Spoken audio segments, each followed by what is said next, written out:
Hi, welcome to Clutter Bravado.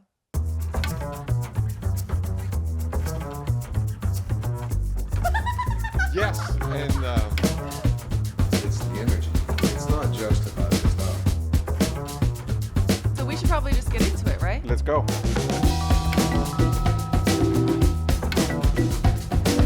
Good afternoon, Laurent. Good afternoon, Elyse. How are you? Good, very well. Yeah? hmm How was your weekend? We went, you and I, to a wonderful art exhibit We did. at M&B Gallery, Benjamin. We had the privilege to go to his house. Yes. And again, broken record here. I'm in love with LA. We met so many creative people, so many cool people. Many, yeah. Benjamin, who we will have on the podcast very shortly, his house is filled with wonderful personal art. It has a soul like you would not believe. They cooked, they made a homemade meal for, I don't know how many, 50, It's like 60 a- people. yeah, yeah. It was insane. It was good. It was in the garden. There was a lot of, I don't know, a lot of soul, I guess. Soul is a great way to describe it, yes. Yeah. It was a soulful evening. We met some wonderful people at that event. And so that was the highlight of the weekend. After that, I yesterday crashed and, and was just out, my usual out of commission Sunday. Yeah, yeah. What about you? I mean, that event was absolutely incredible. And it was a show. So the artist that they're showing right now at M&B is Stephen Buscemi. And I was like, wait, the actor? No, not the actor. He's a young artist from Brooklyn, born in Queens. And he is really influenced by David Lynch, which I find it really interesting sometimes when artists like visual or like painters or they're influenced by a different art form. And he's really inspired by film. And you could tell that in his work. His work is really haunting. And these like darker, they're sort of very moody, and there's a scene that's playing out in all of his paintings, and I find it really fascinating. And it's so interesting too when you meet him, though. Right. He's so sweet. He's such a sweet, kind, and like young, kind of shy artist. And this is his first time in LA. And it was really interesting to see just like how he's exploring the city for the first time. He's such a fascinating guy and really talented artist. So definitely go check that out. The opening was just this weekend. And so you should be able to still check it out at M&B in West Hollywood. So that was really cool. It was also Halloween weekend and I skipped it. I didn't do any Halloween-y stuff. I wasn't feeling it. I think on actual, like on Halloween on Friday, I was in bed by 10:30. Like I was not feeling the Halloween spirit this year.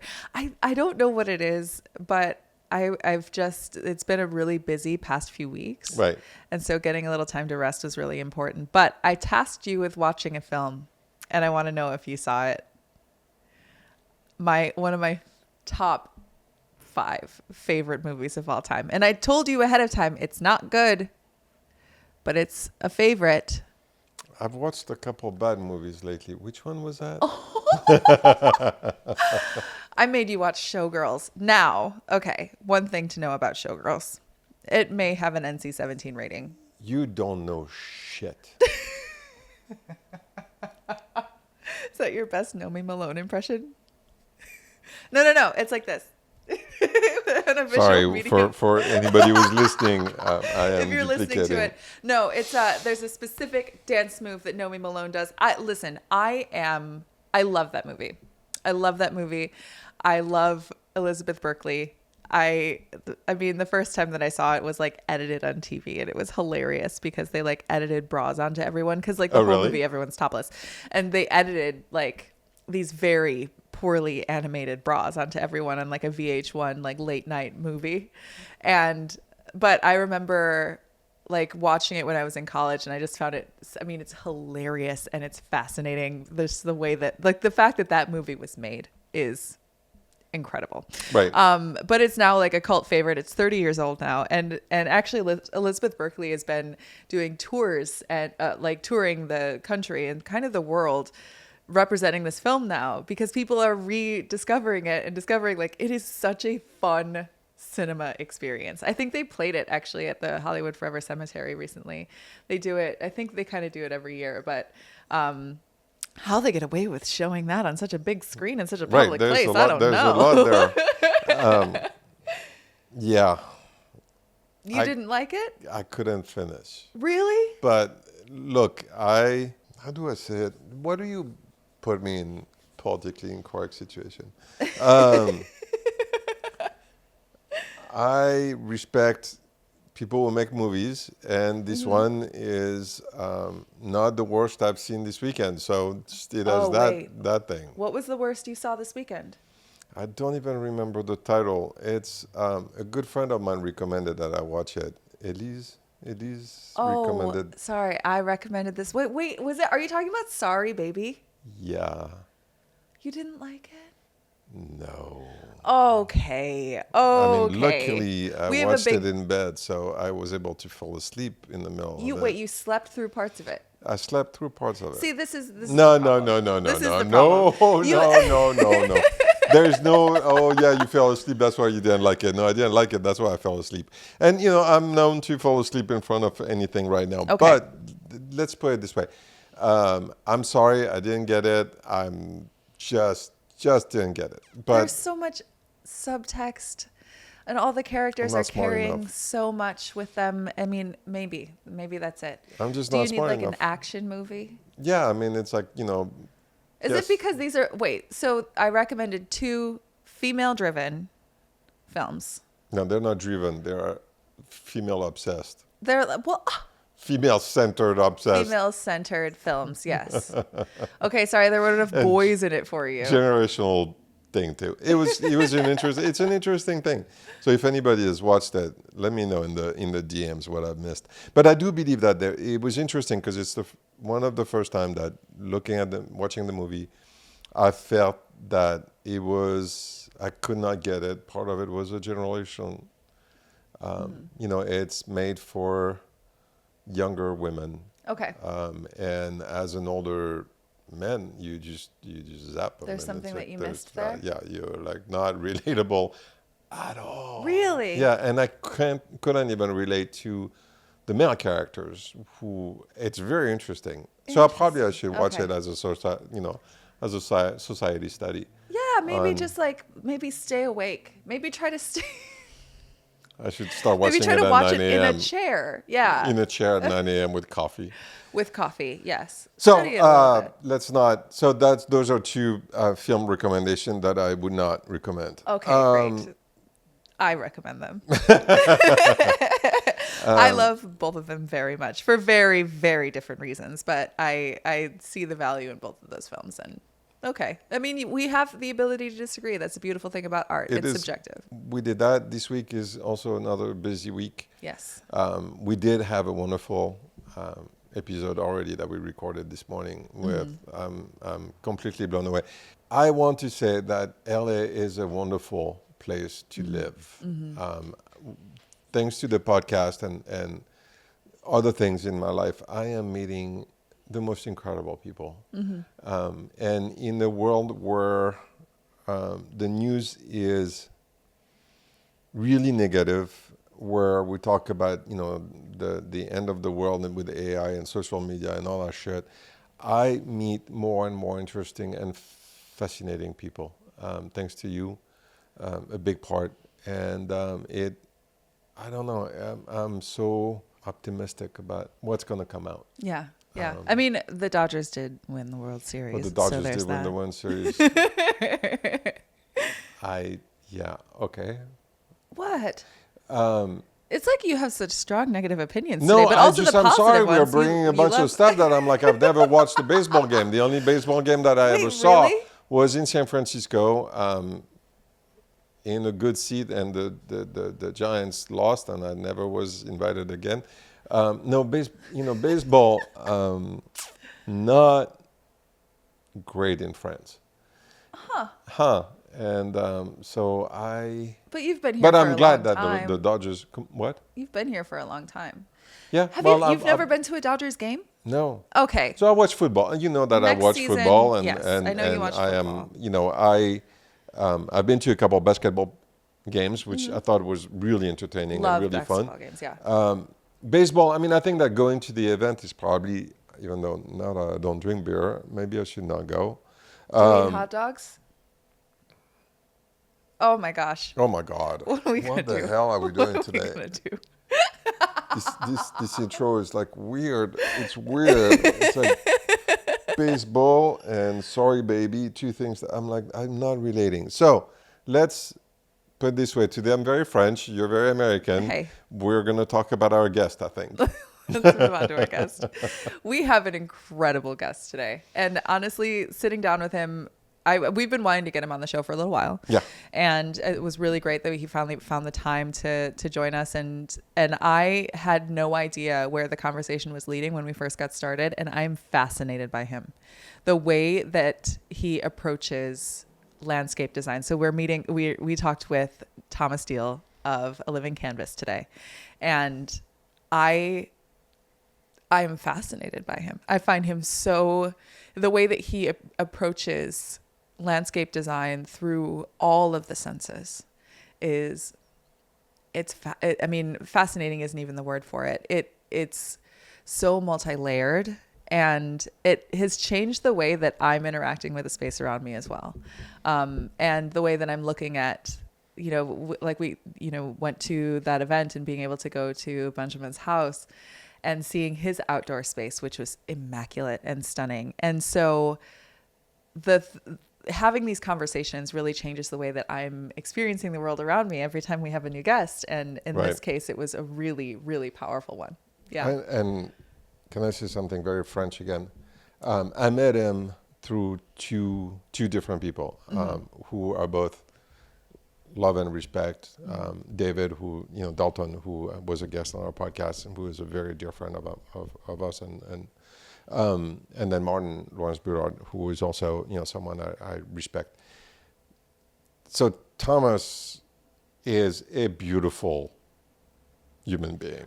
Can we just address that really briefly? He's beautiful. He's so beautiful. Oh my gosh. And then you sit down with him and he's soulful, he's smart, he's fun. And I'm like, did you just not skip any of the lines when you just like, you went like, so I'm going to have a double of the beautifulness, and then I'm going to go to the line of, I'm going to get some soul and the way he approaches. And some brilliance and yes. And the way he approaches, because I've never done anything outdoors. Like I've never designed, an outdoor space. So I came in completely like, as a novice. Mm-hmm. And it was really fascinating. The way he approaches it and he sees it and he feels it was mind blowing. Yeah. Loved it. Really loved it. Yeah. Yeah. So you're in for a treat today. Yeah. Yeah. So it was with Thomas Diehl of A Living Canvas. And should we get to it? Yeah, let's go. Hi, this is Elyse from Clutter Bravado podcast. Clutter Bravado is an independent podcast, and as any independent artist will tell you, getting off the ground is a little challenging. If you like what you're hearing, please like, comment, share, subscribe, support us in any way that you can on the platform where you're listening. And follow us on Instagram at Clutter Bravado for exclusive clips, events, and giveaways. We quite literally could not do this without your continued support. So from the bottom of our hearts, thank you so much for listening. Tell your friends, and please follow and subscribe so that you can be the first to have access to our latest episodes. Now, back to the show.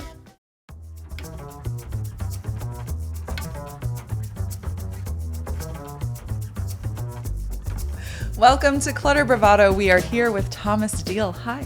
Hi, how are you? I'm really good. How are you doing? Great. I'm really glad that we were able to get you on. We've been wanting to get you on the show for a while. You're an incredible landscape designer, founder of The Living Canvas. Where are you from? I'm from Illinois. You're from Illinois? Yeah. Okay, we've had a bunch of people from Illinois. Where in Illinois? Central Peoria. Okay, got you. Like where I grew up, yeah. I'm from Wisconsin. So Okay. it's the Midwest. Yeah. Just a corn-fed boy. Yeah. Wow. Yeah. Oh, That's wow. amazing. When From did you move out Illinois. to LA? I moved after college to the Bay Area. So I Okay. was there for 6 years. Oh, wow. And okay. then after San Francisco, I moved, quickly down to Los Angeles, where there was more people with bigger properties and land. Like San Yeah. Francisco was a great place to move after college. It got me acclimated with the weather and all of the plants that, survive here. I was drawn to the West Coast for a few reasons, but one of the big ones was, as an artist, like my medium is plants, and there are so many plants that can grow here from all over the world. So Yeah. for me as an artist, like I want the most colors, I want the most, it's just fun to be able to weave these different plants together into like a living tapestry. That is really fascinating, is working with a living thing as your medium. I find it really fascinating. You are our first landscape designer that we've had on the show, so I'm so excited to delve into like how your brain works. When you went to college, were you going for landscape design? Was that your initial plan? Initially, no, I was going for pre-med chiropractic. Really? Yeah. And I got into the second year and got more into the sciences. Like organic was very hard for me. And I was like, I don't know, maybe medicine isn't what I'm thinking is going to be my calling. And I had some interesting conversations with people, and they had asked, like, what did you enjoy as a kid? Maybe you could do that. And that kind of prompted me. And I had I had my first business. I detailed boats and cars when I Okay. was a kid, like Yeah. in high school. Uh-huh. So I'd go to my clients' homes, detail their cars. And then they started liking me. They're like, hey, can you do color installations? Can you help like with gardening? And I was like, yeah, sure. So for me, it was like a side hustle. And then, when I kind of came to the point where I was like, I don't know if medicine's for me, I went back to what I enjoyed. And it was working outside. I have always liked the before and after. I liked the transformation. I loved being able to create something from nothing and like it be beautiful. Yeah. So yeah, like as a kid, I created like a Mother's Day garden. I ended up doing like container gardens for clients that were affluent. Yeah. I enjoyed the architecture, the beautiful homes that they lived in. And I liked plants. Like I could go down to, I learned, I went down to the nurseries. There was a nursery like down by the river, and there was this old woman named June, and she was like, I don't know, she seemed really old at the time. She's probably 70 or something, but she seemed, maybe she Right. was older. Back She then- was yeah, back quite then, old. yeah.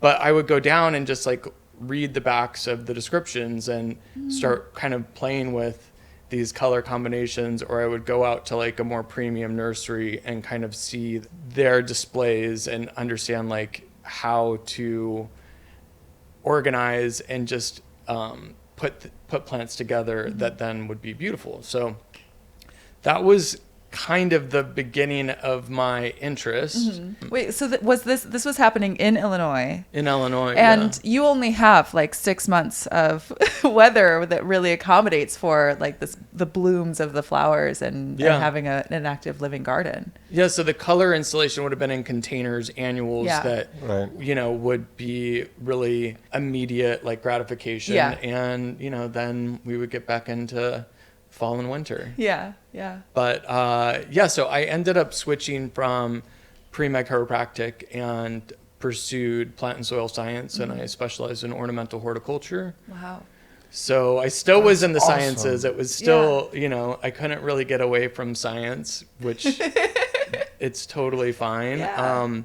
Yeah. So I've always had this interest in plants, and I grew up when I was in college, it was plants that did well in, certain cold hardiness.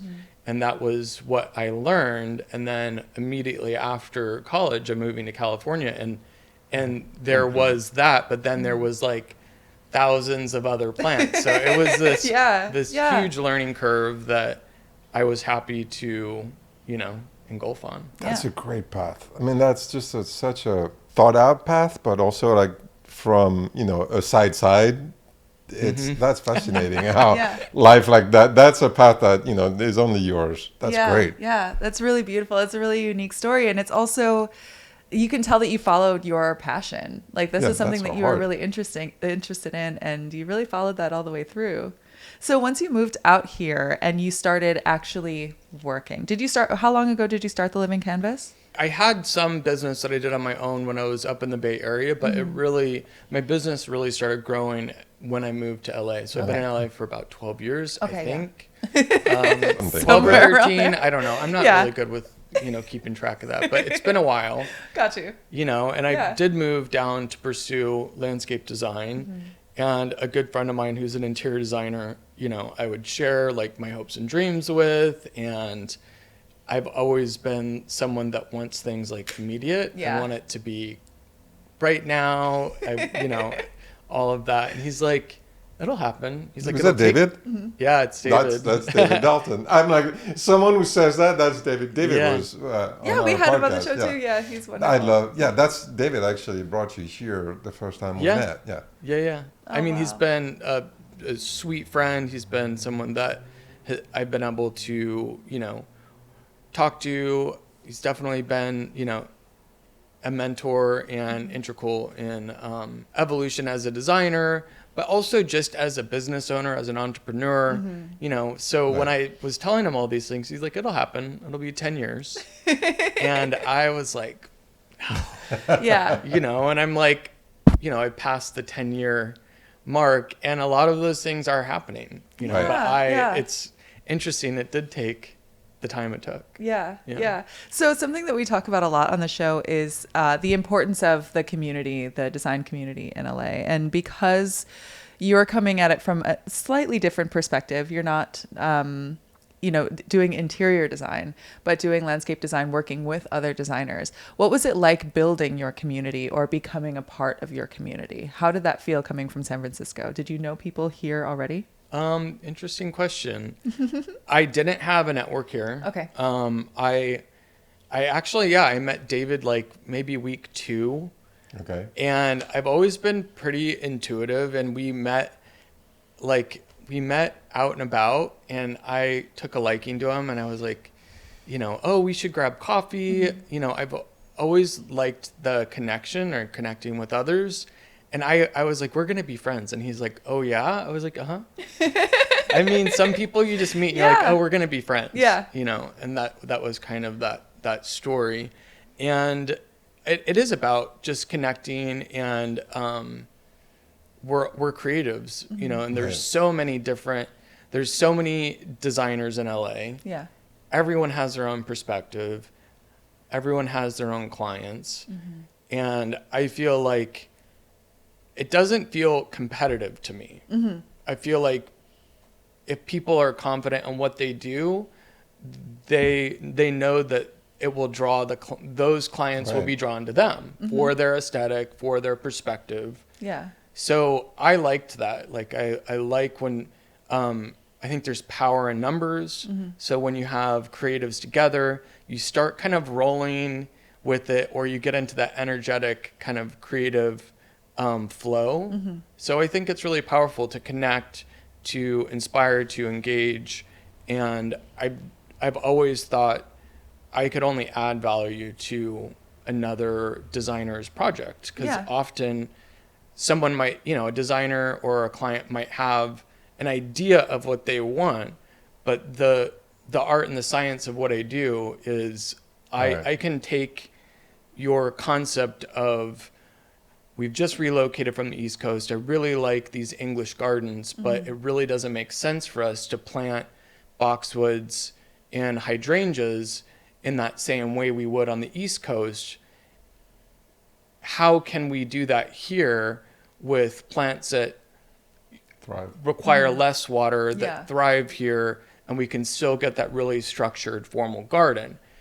So those are the things that I'm able to kind of like extrapolate and then translate or transmute into a garden that will thrive here long term. Yeah. When you're working with a client, is that sort of how that happens, that you find out like what their inspirations are, or do you sort of like look at their property and say, this is what I see? Like, how does that conversation work with clients? I mean, it is a conversation. There's lots of factors that go into doing what I do. One of the reasons I was drawn to landscape design was like every client's different. Every site's different. Every house is different. Like it's often not the same, which thank God that's Right. that's where I go, because I would be bored to tears doing the same thing every day. Yeah. You know, day after day. Yeah. So for me, I always, you know, want to understand like the architecture of the home. So there's lots of different styles of architecture in Los Angeles and California. And I feel like a lot of times that dictates like a design direction or a specific plant material. Like if I'm working with a client that's mid-century, I kind of understand there's certain plant material that was used in that period that would then kind of be appropriate to put into the garden. So there's lots of cues. It's understanding like how the client wants to engage with their outdoor, you know, space, or the indoor outdoor obviously is really important. Understanding like how they live. Is this someone that's single or a couple or a family? Do they have animals? There's so many plants, and with that, there are plants that are toxic that, you know, I wouldn't plant when I know that there's dogs around. You know, they can get into things, they could eat things. Like, so I start, you know, I start kind of getting to know the client, who they are, how they live, and then from there, you know, understand like what kind of sun do they get? Or is it full shade? Is this in Laurel Canyon in the ravine where they get limited sun? Is this like, you know, on a promenade that gets full sun all the time? It changes by project, you know, for each client. You know, some clients, they want to have a producing garden. So I'll plant fruit trees and citrus and do, you know, vegetable gardens. Some clients, they're just wanting it to look beautiful as they're looking out to the garden from the inside of the house. Oh, yeah. You know, so it's important for me to also walk within the house and see like what are prominent vistas that you look out to, because there's accesses through the house that are important to like have a focal point, or understanding what I want to block. Like if there are certain things that I don't want to see, like a telephone pole, or you want privacy from the neighbors because, you know, you'd like to kind of recapture the front yard, but they're looking right in. So those are things that start shaping kind of the essence of the project. And then when I start working with the clients, often I'll ask, you know, what are some of your favorite places that you visit? Do you have like certain hotels that you're drawn to? Have you started collecting images of gardens that you love? You know, do you have a favorite fragrance? Oh, what do you love to eat? It's like a fully sensory experience, because when we talk with interior designers, like obviously you have like candles or like incenses or things like that you can incorporate into the home to change the smell, that you have the color, you have the feel of the fabrics and everything, and you do really get to have that in your landscape as well. So I think about this when I first moved to Los Angeles.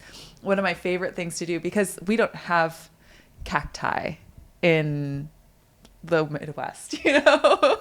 So when I was walking down the sidewalks, one of my favorite things is like every time I would see one of those big agave plants, I'd always touch it because I found it so fascinating. It's like kind of sharp, but I was always interested in it and I wanted to interact with it. But there are things that you can have like a tactile experience with.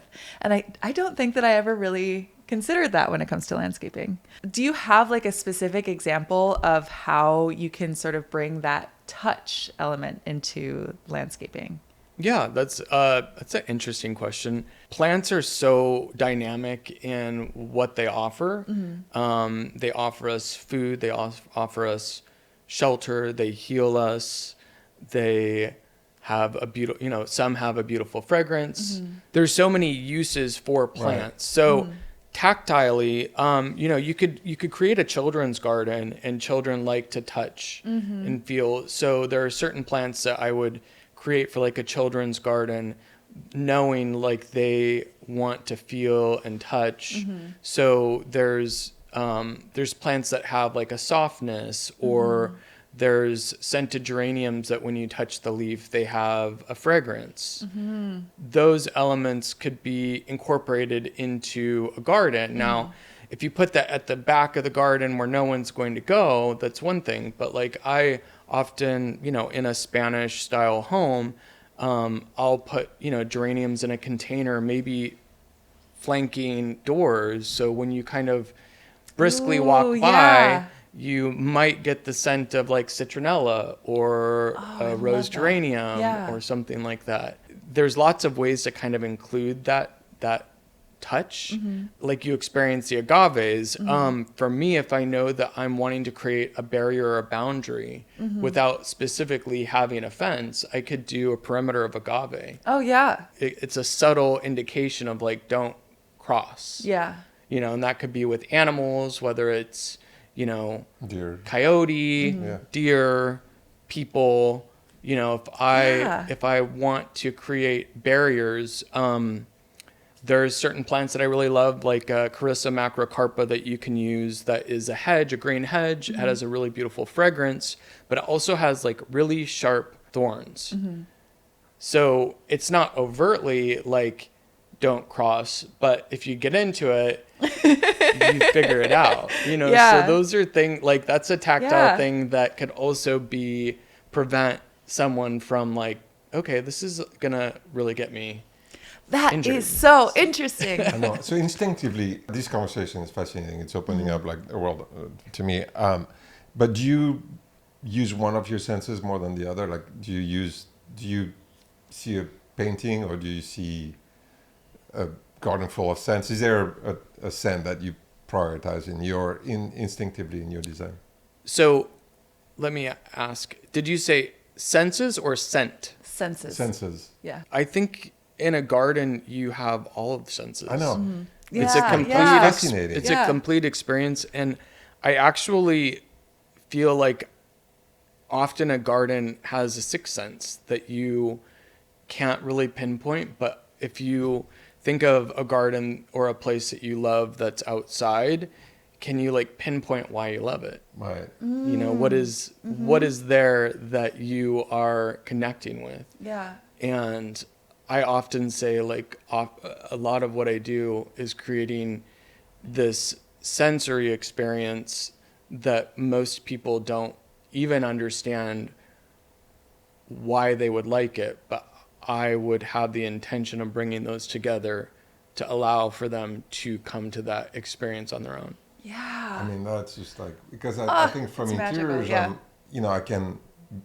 I relate. I mean, I've done it, but outside, what you're bringing is, and then there's the logical part too. It's like, I need a fence, or I need a hedge, or, I don't want to see my neighbors. So it's like you have all those senses plus that thing that's The like, functionality, the functionality. And plus, there's a magical part of a garden that you can't explain. I mean, that combo. And there's some elements that you can't control. I mean, it's like, also that much. I mean, the weather, the air, the wind. Yeah. Getting the opportunity to enhance environments or completely create environments, there's lots of symbolism or energetic undertones that I can play into or understand. If I'm wanting to create like a sanctuary for somebody, I want to create like a safe, enclosed space, so we as humans don't feel like we are being exposed, right? So it's like creating this beautiful walled garden. Depending on what I use, maybe it's water, like a water feature or something, the sound of water. But that's, that is one of the major life forces. It gives us life, it brings life, it allows for animals and pollinators and all of the things that need water to come there. Now, you can put that in the center of a motor court as something that's beautiful, but it's also a symbol of abundance, of just like that energetic holding space. Or, you know, at the front of a property, I might, like in the front towards the street, I might suggest for clients to put fruit trees, you know, maybe 2 lemons.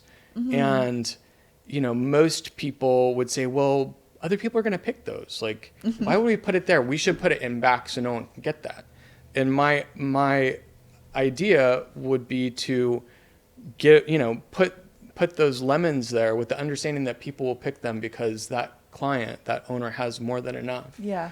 And he or she is open to sharing that. It's a symbol of abundance and a giving gesture. You know, the symbol of water anchoring the space as like a life force. A beautiful tree anchoring the space as like an ancient sentient being that is, you know, protecting and kind of giving shade, is often, you know, going to outlive me or you. Yeah. That's so beautiful. That is such a beautiful way of looking at it too. I have an orange tree in my front yard, and I can't tell you how many neighbors I've met because they've been like, can I take one of these oranges? And the oranges are delicious, and it's wonderful that I get to meet my neighbors. And like there's one of them that loves to, he's like a teenager and he loves to climb up in the tree and like at the ones at the top. I'm like, great, love it. I'm like, as long as you bring me some, that's great. But yeah, it is a way of showing that like abundance and like meeting community with giving. Like, why not? That is a lovely way of looking at it. So I want to talk a little bit about your collaboration with other like designers and with architects. And one of our guests that we've had on, we've talked about David Dalton, but we've also had on Martyn Lawrence Bullard. And I know that he's been sort of a mentor for you and a designer that you've worked with quite a bit. How did the two of you meet each other? Yeah, Martyn's been great. I mean, I've learned so much working with him on a number of projects, and it's been really fun as another creative meeting another creative, and you just start kind of rolling. Some people you feel in sync with, and he's one of those people for me. So I met Martyn actually in Paris. Oh wow! At Maison Objet. Okay. Just kind of in passing, didn't really know who he was. And then I saw him again leaving like from the train from Paris to London, and he was deboarding, and I saw him again. And I was actually with David, and I was like, oh, that's the guy I saw in the Marché. And he's like, oh, that's Martyn Lawrence Bullard. And I was like, I'd heard the name, but I didn't really put the name to the face. And then, you know, I went to London, to Oxford for, with David actually. And I ended up coming back to Los Angeles, and there was a big design event, and Martyn, and I went to it, and then Martyn was there, and I was like, okay, this is interesting. Like, it's the third time I've seen this person, not said hello, but it's like the third country in 3 months. And something like higher power or, you know, something was like, you just should go say hi. Yeah. So I just went up and said hi and introduced myself and said I do landscape design. And he was like, that's great. He's like, do you work in the desert? And I do. So he said, great, I have a project we should talk about, you know? And it kind of just started this amazing friendship. Yeah. I totally see the two of you, because it's like Martyn is also very, thoughtful in his way of approaching A, his clients, and B, his projects. So it's like the combo of your vision of outdoors and his must be a very good match. Yeah. Yeah. Because there's definitely multi-levels thoughtfulness that I get. Yeah, he's really, been masterful at letting clients express what they want, because every project's different. There's not like at least it doesn't feel like there's a stamp on every project looks the same. I think he is really good at letting the client share how they live and kind of interpreting that. And I feel the same way. A lot of people ask, like, what's your style? And as a designer, as a creative, I really try to create unique spaces for each person for them. And there's so many things that shape the outcome. Yeah. Just what FYI, when I grow up and have a garden, you'll come and we'll do I want to make jam when I'm older. Okay. All that. Oh, that's all the rest. wonderful. Yeah. I also love the idea of a producing garden, like having something that you can, like, I mean, I had it when I was like, growing up. We had it in our backyard, but it's a little bit harder for a renter to find a backyard in LA. With producing, yeah, it takes time. As far as the because we obviously in California have this indoor-outdoor living, which we're lucky that, we can be outside 8 or 9 months out of the year. How does that impact your vision of an outdoor? That was another draw for my relocation to the West Coast. Right. In Illinois, you have a really short growing period and a pretty long winter, which is really it was challenging for me. And I didn't want to shovel snow in the winter. As a landscape designer, Yep. It was like you plant, you either do really well and you Yeah. go to Mexico for the winter, or you're shoveling snow. And I was like, I need to go to the West because the growing season's year round. I work year round. The gardens look, they evolve. Obviously, there's different bloom times, but interestingly enough. Because I'm using plants from all over the world, some of them are opposite the equator. So we have the opposite bloom. So, if you go to Yeah. the Huntington Gardens Yeah. in the winter, you have completely, a different set of plant material that's blooming because they're really from the other side of the world. Yeah. So, wow. Yeah. So that allows, moments in the garden, even in our said winter, there are certain plants that are still Right. beautiful and thriving. I mean, I would say I use exceptional plants from around the world with the understanding of what they offer characteristically. Do they have a fragrance, and then do they have a beautiful fruit? Timing of so many different kinds of plants.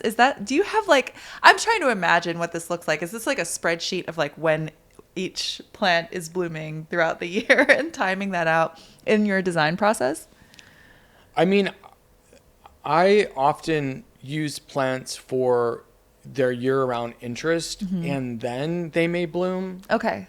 My focus usually isn't in I want this flower. Okay. I'm not so focused on the flower as Okay. much as I am what the plant looks like year round for Yeah. me. Okay. Yeah. For me. Yeah, that makes sense. Although there are plants that I use because of the flower, often the fragrance. And it seems, at least in my trend, I like, white flowers. Yeah. So jasmine, yeah. honeysuckle, gardenias, plumeria, those are plants often that I'll use because I love the fragrance and they have, beautiful dark green leaves. Yeah. Yeah. You know. Those are some of my favorite ones too, especially moving out here. My favorite month is always March because in March, that's when all of the lighter flowers are blooming. So when you get the jasmine and you get the plumeria too, it's really, it's such a beautiful sensory experience. Well, and citrus Yeah. as well. And citrus as well. Is one of the Yeah. most intoxicating fragrances for me. Orange blossom. Yeah. And I think fragrance has a vibration. I feel like those things kind of elevate our minds. Often people, respond to that in a really positive way. So I think there's probably physiologically, Yeah. it will help change us as well. Oh, I love that. I have a question. The furnishings and the sculptures, everything that's, not plant related that go outside, is that something that you guide the designer or the client? Or is there sometimes where you're like, I did that garden and they're putting that shit in the middle? Or how is that? Because that's funny because I'm like, ooh, I would not want someone to with, put these, outdoor these furniture. cherubs Yeah. in the middle of my beautiful garden. I'd be like, get that shit out of the way. Well, I mean, it really depends. It depends on the client and the garden. I feel like a lot of times as a designer, as a landscape designer, a lot of my clients realize they don't they don't really know what they want. Okay. I kind of bring that vision. And that's a trust thing. So it's the same thing with some of the sculptural pieces and outdoor furniture. You know, I can suggest what I would, what I'd prefer. You know, ultimately it's their home. Right. Yeah. So if they don't respond to it, that's fine. And, you know, some people do what they want, which is also fine. I can give like options or find other things that they might respond to. And sometimes they'll, you know, go with that decision, right?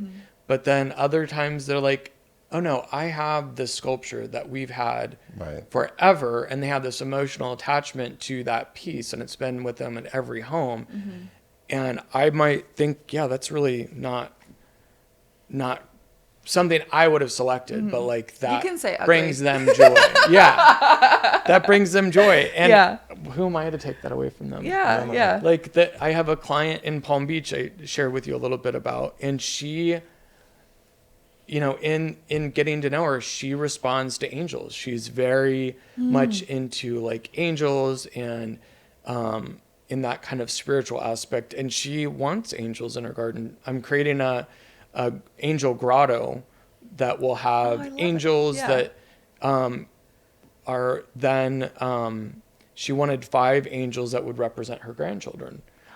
Oh, wow. You know, so it's a place that she'll look out to and can go out and enjoy, and creating like seating for her to kind of reflect and meditate, a bit of an outdoor sanctuary.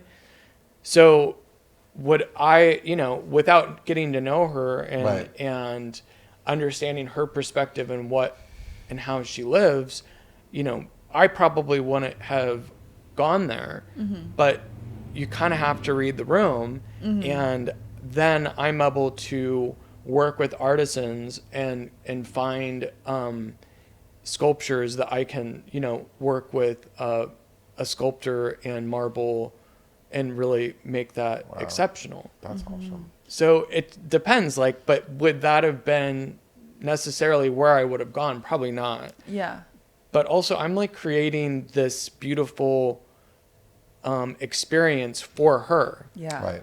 And I can do that in my way, but it also is, you know, at the end of the day, it's going to be a place that she lives and has her family and friends, and it needs to reflect who she is. Yeah. You know what's interesting with this conversation? You're opening up a world. I never considered the outdoor the way you're looking at it.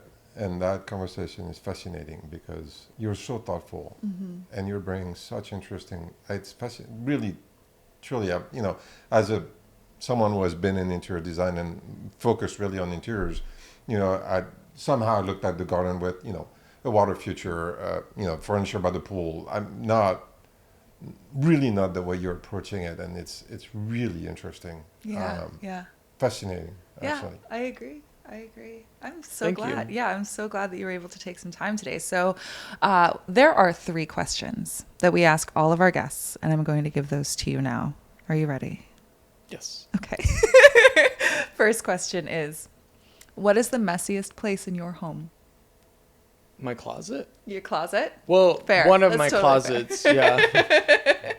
My I have a closet where I kind of have all my storage, and right now I'm just like throwing everything in there, but that's what closets are for, right? That's what closets I are think for. so, yeah. You can close the door on it. You don't have to look at it. The rest of your house can be perfect, and you don't have to worry about Exactly. that. It just keeps getting Yeah. fuller. What's in the closet is none of my business. Perfect. I love it. Okay, second question. What is your favorite space that you've created, either with a client or in your own, I guess? Do you have an outdoor space in your, yeah, I imagine. You have Yeah, some. well, it's not, of course, but yeah, thankfully I have a pretty garden out front that I've created. I would imagine that would be hard to not have at least a little space. Yeah. Yeah, it was one of the things that I was really wanting when I was looking. I would say just being able to be playful and like try Right. plants out that I love. I mean, I don't know that it's reflective of how I would create gardens for others, but for me, it's a little bit like I'm a mad scientist, and I'll find plants that I'm like, oh, that's really a fun plant, and I try it, and sometimes it works and sometimes it doesn't, and that's a little bit of the art and the science of what I do. Yeah. You know, you can love something and then you're like, oh, that actually didn't work there, you know? So I've enjoyed doing that. I guess favorite project. I don't know if one comes to mind. I don't have that answer. That's okay. Is there, like, when you think about the projects that you've done, is there something that really stands out to you, of something that you're like, oh, I really loved that I got to do that? Yeah.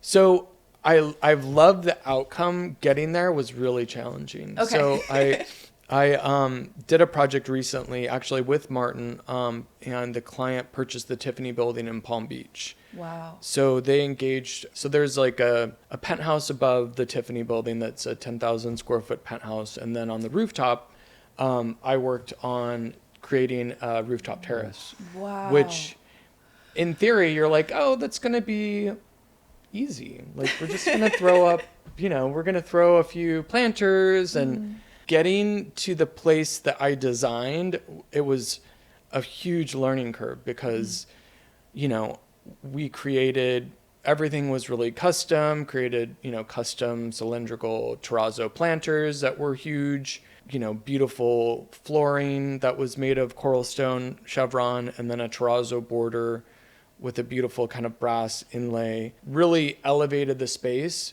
but also all of those things had to be weighed because the structure had to be able to withhold the weight of what was designed. I did like a beautiful serpentine floating terrazzo bench that was like 25 feet and had two custom fire features like side by side that was then centered on a beautiful French sculpture outdoors, which I thought was like really fresh and sexy and moody. And at night, you had beautiful kind of ambient lights under the floating kind of terrazzo bench. Wow, yeah. I'm really proud of that. It's been, logistically, it was very difficult. Right. Like from beginning to end, it took so much longer and so much more work than one might think. But that was a really interesting project that I learned a lot from. And, the client's been really ecstatic about the outcome. I did one rooftop in the south of France, and to get stuff up on the roof, it's murder. And then you're on a roof, and when you're working, the heat, depending on what season, the heat on the rooftop is just blazing, and you're like, you have to finish because it's like you have the truck downstairs, and on a bad day, it's 40 degrees. I mean, it was funny because I had the same thing where I was like, never again. Yeah, I mean, it was fully exposed. It's full sun. In Palm Beach, it was in a wind corridor. So you also had sea salt. So all of the plant material had to withstand full sun, full intense sun, high winds, and salt spray. And often, plants don't do well with salt. So there were a lot of like logistical things. When we installed, the vice president was having dinner next door, so we had like CIA around with a crane. Oh, and my gosh. Palm Beach was also really difficult during their high season. We had to get like a variance to then between like 8 and 11 crane these things in that would often take like 2 days. We had like 5 hours, and so it was just like it was such a challenge to get there, but the outcome I think is something that I'm proud of. But when you ask that question, I'm like, did I like that? I'm like, I don't know. But that's a bit of the blood, sweat, and tears that goes into, I think, any project that is, beautiful and lasting. Yeah. Okay, I have one more question for you. When you are walking onto a new property, so this is like a new client that you're going to be working with. When you're walking onto their property, what is the first thing that you notice? I mean, first thing would be the architecture of the home. Okay. And second thing is kind of by default, which is not always a great characteristic in my personal life, but I kind of look at, I would say I creatively and aesthetically solve problems. So I'll like say, oh, you can see the neighbor's driveway and car. Right.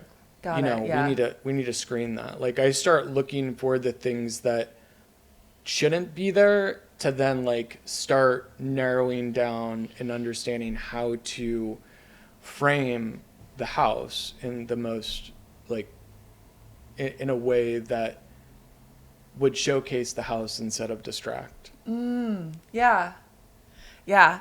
That's, we've had a lot of like interior designers come in and like, yeah, as soon as I walk into a room, I'm rearranging the furniture. Like, you know, things like that. You know, when you're so used to solving problems for clients, that becomes like how you are, like the first thing that you're looking at, or in your case, the second thing that you're looking at, which is like, okay, what can we do to make this work Better. the best? Yeah, Yeah. exactly. Okay, you're amazing. I'm so glad that you were able to sit with us thank today. you. This I is think so you. fascinating. It's funny because Thank for you, you. you take it a little bit like, well, that's what I do.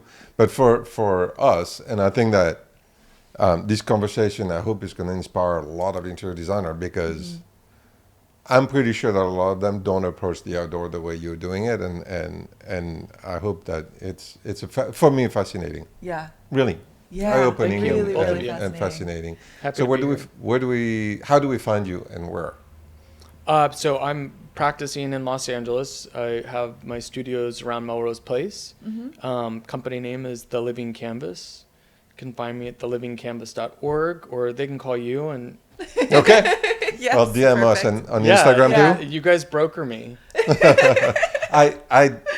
We met a couple years ago with David, and David has been, same as you, a dear friend and a wise, when I need a little calm and wise advice. David has been the guy to go to. So I really enjoyed meeting you, and yeah, as I said, doing something that's really intricate to, that's what we do, but in a way you're doing it is I love it. Fuck, Thank I love you. it. It's really Yeah. special. Really, really special. Well, I know that you have a very busy day ahead of you, so I'm going to go ahead and let you go. But Okay. thank you so I'll much see you for both joining us soon. today. Oh yeah. All right. Thanks you. very much.